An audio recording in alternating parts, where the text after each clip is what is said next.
आज लगता है सूरज किसी और ही दिशा से उगा है, क्योंकि मल्हार दीक्षित बचाने वाले हैं शालिनी की बेटी पीहू को। पहली बार मल्हार दीक्षित करण कुलकर्णी और मनीष दीक्षित से अलग होकर शालिनी के परिवार का साथ देने वाले हैं। तो आखिर ये चमत्कार हुआ कैसे और आखिर मल्हार दीक्षित ने ये सब क्यों किया? क्या वो सही में करण कुलकर्णी से दुश्मनी मोल लेना चाहता है या फिर उसके अंदर का नानू जाग उठा? और मनीष दीक्षित के इस प्लान के भी फेल होने के बाद करण कुलकर्णी क्या करेगा? क्या करण कुलकर्णी 18 तारीख के दिन परशुराम पे जानलेवा हमला कराएगा? इस तरफ शीतल भी आग उगल रही है। उसने भी कह दिया है कि परशुराम यानी एसवीडी तुम 18 तारीख के दिन जिंदा नहीं बचोगे। तो आखिर ये पूरी कहानी क्या है, आइए जानते हैं आज के एपिसोड में। तो बिना किसी वक्त गवाए चलिए मिस्टर एंड मिसेस परशुराम के लेटेस्ट एपिसोड का रीकैप शुरू करते हैं। कहानी की शुरुआत होती है मल्हार दीक्षित से, जो कि शालिनी को एक फोटो बता रहा होता है और पूछ रहा होता है कि आखिर ये कौन है। शालिनी फोटो को देखती है और समझ जाती है कि यह तो उसका पति शिव प्रसाद देशमुख है। शालिनी कहती है कि यह तो मेरा पति है, लेकिन आपके पास इनकी फोटो कहाँ से आई? बताइए ना डैडी, आपके पास इनकी फोटो आई कहाँ से? मल्हार दीक्षित कहता है कि तुम्हारा पति करता क्या है? शालिनी कहती है कि वो तो बीमा कंपनी में एजेंट है, हर एक क्लाइंट से वो 2% का कमीशन लेते हैं। मल्हार दीक्षित कहता है तो अगर वो कमीशन लेता है तो स्पेशल ब्रांच में कर क्या रहा है? स्पेशल ब्रांच में तो किसी को भी अलाउड नहीं होता, हर कोई वहाँ पर घुस नहीं सकता। इसका जवाब दो शालिनी, इसका जवाब दो। इस वक्त तक शालिनी को बिल्कुल भी समझ में नहीं आ रहा होता है कि यहाँ पर चल क्या रहा है। शालिनी कहती है कि डैडी मुझे नहीं पता कि ये यहाँ पर क्या कर रहे हैं। मल्हार दीक्षित कहता है कि इतने साल हो गए तुम्हें शिव के साथ रहते हुए और तुम्हें अभी तक नहीं पता कि तुम्हारा पति काम क्या करता है। उसी वक्त वहाँ पर आ जाता है शिव प्रसाद देशमुख। शिव प्रसाद देशमुख पहले ये बातें सुन लेता है और कहता है कि नमस्कार, मुझे पता है कि आप यहाँ पर जासूसी करने के लिए आए, लेकिन मैं आपको बता दूं कि जिस बिल्डिंग में मैं गया हूँ ना, वहाँ पे कई सारे ऑफिस है,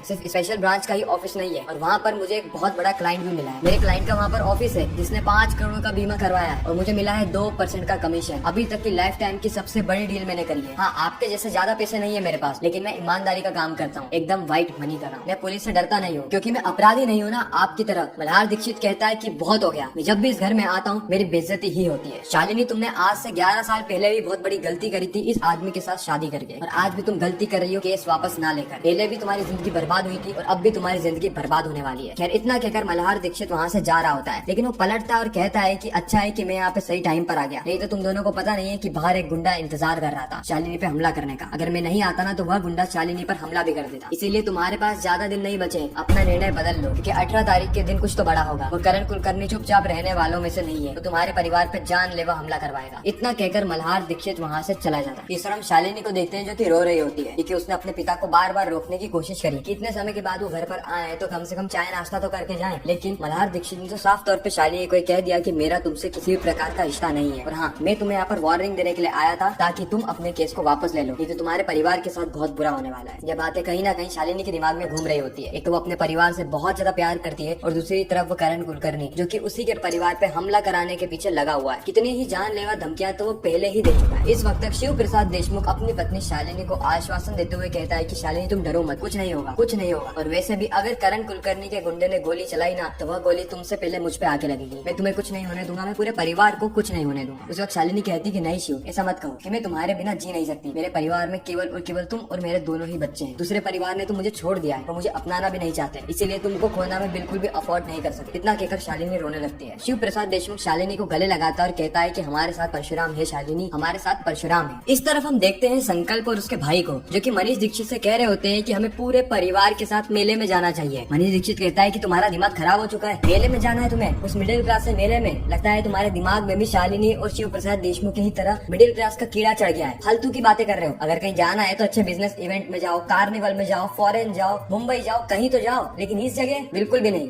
कोई मेले वेले में नहीं जाएगा, फालतू की बातें मत करा करो। उसी वक्त संकल्प कहता है कि मेले में तो जाना चाहिए ना, देश में मेला होता है, इतने सारे लोग इकट्ठा होते हैं, बहुत ज्यादा भीड़ भी होती है। मनीष दीक्षित साफ इनकार कर देता है। मनीष दीक्षित उस बात को समझ नहीं पा रहा था जो कि संकल्प कहना चाह रहा था। भीड़ होती है, बहुत जनता होती है, मिडिल क्लास फैमिली वहाँ पर ज्यादा प्रेफर करती है। आप समझ गए होंगे कि यहाँ पे पूरी बातचीत चल रही है शिव प्रसाद देशमुख के परिवार से रिलेटेड, लेकिन मनीष दीक्षित को समझ में नहीं आता, इसीलिए वो इनकार करते हुए कहता है कि बिल्कुल नहीं, हमारे परिवार वाले अगर मेले में जाएंगे तो हमारा स्टैंडर्ड गिर जाएगा। अगर बाकी लोगों को पता चलेगा तो वो क्या कहेंगे, इनके पास पैसे खत्म हो गए क्या जो ये फॉरेन ट्रिप करने की जगह मेले में जा रहे हैं। लेकिन संकल्प इस वक्त डिटेल में समझाता है कि वहाँ पर क्या होगा अगर 2 बच्चे चोरी हो जाए तो। यानी संकल्प बात कर रहा होता है कि शिव प्रसाद देशमुख और शालिनी को उन दोनों ही बच्चों के साथ मेले में बुलाया जाए, हमारा परिवार भी वहाँ पर जाया जाए, हम सभी लोग घूमेंगे फिरेंगे और आखिरी में इनके गुंडे लोग शिव प्रसाद देशमुख के दोनों ही बच्चों को किडनैप कर लेंगे सही मौका देखकर। भीड़ भड़के में कोई किसी को पहचान नहीं पाएगा और न ही कुछ घातक चीज हो पाएगी, जिसके चलते शालिनी देशमुख पे दबाव बना पाएंगे और आखिर में कबीर कुलकर्णी जेल से रिहा हो जाएगा। यह प्लान अब अब मनीष दीक्षित को समझ में आता है। अब मनीष दीक्षित संकल्प की तारीफ भी करता है और कहता है कि वाह संकल्प, यह बात तो मैंने सोची ही नहीं। ईंट को ईंट से ही मारा जाए, लोहे को लोहे से ही मारा जाए। बिल्कुल सही बात है। उसी वक्त मनीष दीक्षित भूमिका को बुलाता है और भूमिका को कहता है कि भूमिका, हमें एक काम करना चाहिए, हम सभी लोग मेले में जाते हैं, बहुत समय हो गया हम लोग मेले में नहीं गए। भूमिका कहती है कि बहुत समय क्या हो गया, हम तो कभी मेले में गए ही नहीं, और हम लोग मेले में कहाँ जाते हैं। वैसे भी इस परिवार का मान सम्मान वो सब तो हर्ट हो जाता है ना इसी गरीब लोगों की जगह जाने से। मनीष दीक्षित कहता है कि मेरा मजाक उड़ा रही हो तुम। भूमिका कहती है कि नहीं नहीं, मैं तो सच्चाई बोल रही हूँ। मनीष दीक्षित कहता है कि मेरी इच्छा है कि हम पूरा ही परिवार एक साथ मेले में जाए, नए नए लोगों से मिले, देखे तो सही वहाँ पे चल क्या रहा है। और एक काम करना, शालिनी को भी फोन करके बुला लेना, वह लोग भी तो मिडिल क्लास फैमिली से है ना, तो वह लोग भी मेले में आ जाएंगे। ये बात सुन के भूमिका बहुत ज्यादा खुश हो जाती है। भूमिका मनीष दीक्षित की चाल को पहचान नहीं पा रही कि वो मनीष दीक्षित जो कि अभी से कुछ घंटे पहले तो शालिनी उसके परिवार के लिए जहर उगल रहा था, अचानक से उसके मन में परिवार की भावना कहाँ से उत्पन्न हो गई। अब क्योंकि भूमिका नहीं समझी थी, इसलिए भूमिका शालिनी को कॉल करती है और कहती है कि आज के दिन हम सभी को मेले में जाना है, पूरा का पूरा परिवार जा रहा है और हमारे परिवार वाले तुम्हें भी बुलाना चाहते हैं क्योंकि तुम भी तो हमारे परिवार का हिस्सा हो। शालिनी यह बात सुन के बहुत ज्यादा खुश हो जाती है। शालिनी बहुत ज्यादा भोली है, जब भी उसे परिवार की एकता मिलती है शालिनी पुरानी सारी चीजें भूल जाती है। लेकिन शिव प्रसाद देशमुख नहीं भूलता। शिव प्रसाद देशमुख शालिनी को हाँ तो कर देता है, लेकिन वो मन ही मन में समझ पा रहा था कि कुछ तो बड़ा होने वाला है। बलराम को कहकर वहाँ पर अपने गार्ड बिछाने होंगे, ये लोग कुछ तो गड़बड़ जरूर करेंगे, नहीं तो अचानक से ही इनके मन में प्यार कहाँ से आ गया। अगले ही सीन में हम देखते हैं कि पूरा का पूरा देशमुख परिवार और दीक्षित परिवार पहुंच जाते हैं मेले में। ये लोग मेले में मस्त घूम रहे होते हैं, चारों ही तरफ देख रहे होते हैं। एक तरफ अलग खेल चल रहा था तो दूसरी तरफ जादूगर अपना खेल दिखा रहा था, एक तरफ मौत का कुआं था तो एक तरफ चक्री जैसा झूला था। ये सारी चीजें देखकर बच्चे बहुत ज्यादा खुश हो जाते हैं। लेकिन शालिनी को इस वक्त गुस्सा आ रहा होता है, वह भी इसीलिए क्योंकि शिव प्रसाद देशमुख इतनी कड़क धूप में छाता लेकर आए, और वो छाता भी धूप से बचने के लिए नहीं बल्कि कभी पानी आ जाए तो पानी के लिए वो छाता लेकर आए। ये बात शालिनी को अच्छी नहीं लगती, लेकिन ठीक है, वो शिव प्रसाद देशमुख को इस बात को घुमा देती है। उसके बाद चिंटू की नजर पड़ती है गन शूटिंग पर। चिंटू कहता है कि हमें शूट करना है, शूट करना है हमें। शालिनी कहती है कि ठीक है तुम कर लेना, लेकिन तुम्हारे पापा, उन्होंने तो कभी टॉय गन भी नहीं छुई है, वो कहता है शूटिंग करेंगे। चिंटू कहता है कि मेरे पास जरूर शूट करेंगे। उसके बाद पूरा ही परिवार चला जाता है शूटिंग करने। अब यहाँ पे पहले बारी आती है चिंटू की। चिंटू शूट करता है और 2 से 3 बलून फोड़ देता है 5 चांस में, यानी 1 या 2 बारी उसने मिस करा था। लेकिन जब बारी आती है एसपीडी की यानी शिव प्रसाद देशमुख की, तो वह पहले ही शूट में लड़खड़ा जाता है। शालिनी कहती है कि तुम रहने दो, ये सब काम तुमसे नहीं होता, तुम सिर्फ अपने क्लाइंट को हैंडल करो, तो 2% कमीशन वाले। उसके बाद हम देखते हैं कि पीहू को बारबी डॉल लेने की इच्छा करती है, जिसके चलते पीहू शालिनी को परेशान करने लगती है। शिव प्रसाद देशमुख कहता है कि ठीक है ना शालिनी, दिला दो, वैसे भी कल के दिन मुझे बहुत बड़ा क्लाइंट मिला है। उसके बाद शालिनी पीहू के लिए बारबी डॉल लेने चली जाती है। अब जैसे ये दोनों जा चुके हैं, उसके बाद चिंटू इशारा करता है कि पा दिखा दो अपना जादू, दिखा दो अपना जलवा। शिव प्रसाद देशमुख एयर गन को उठाता है, अपने कंधे पे रखता है, निशाना लगाता है और बस शूट ही करने वाला होता है कि उसी वक्त उसकी नजर जाती है एक आदमी पर जो कि अपनी पिस्तौल निकाल रहा था, टारगेट कर रहा था। किसको टारगेट? शिव प्रसाद देशमुख के बेटे चिंटू को टारगेट। और शिव प्रसाद देशमुख की नजर उस पर पड़ चुकी थी। हालांकि अब ये शिव प्रसाद देशमुख नहीं बल्कि परशुराम है, और परशुराम गोली चला देता है जिससे कि वह आदमी के पाँव में गोली लगती है और वो उसी वक्त घायल हो जाता है। इस तरफ हम देखते हैं मनीष दीक्षित को, जो कि मल्हार दीक्षित को कॉल करके बताता है कि दादा आप वहाँ से चले जाओ, कुछ बड़ा होने वाला है, कुछ वहाँ पर बड़ा होने वाला है। मल्हार दीक्षित कहते हैं कि कहना क्या चाहते हो मनीष, साफ साफ कहो। मनीष दीक्षित अपने पूरे ही प्लान को बताता है कि किस तरीके से उसने अपने गुंडे भिजवा रखे हैं जो कि शिव प्रसाद देशमुख और शालिनी देशमुख पे जानलेवा हमला करेंगे या फिर चिंटू और पीहू को किडनैप करने की कोशिश करेंगे। इन दोनों में से जो भी उन्हें सही लगेगा वो सब करने की कोशिश करेंगे। इसलिए दादा आप वहाँ मत रहो, नहीं तो आपको अपनी बेटी की याद आएगी और कहीं ना कहीं आप भावनाओं में बहकर उनकी मदद करने लगोगे। इसलिए दादा आप उसी वक्त वहीं से निकल जाओ। मनीष दीक्षित कॉल को काट देता है, लेकिन हम मल्हार दीक्षित को देखते हैं जो कि घबरा रहा होता है। कहीं ऐसा तो नहीं ना कि मल्हार दीक्षित शिव प्रसाद देशमुख के परिवार की मदद करे। देख के तो कुछ ऐसा ही प्रतीत हो रहा है। खैर आपको क्या लगता है कमेंट सेक्शन में जरूर बताना। वीडियो को लाइक और चैनल को सब्सक्राइब करना मत भूलना। मैं मिलता हूँ किसी नेक्स्ट इंटरेस्टिंग वीडियो में, जब तक के लिए गुड बाय।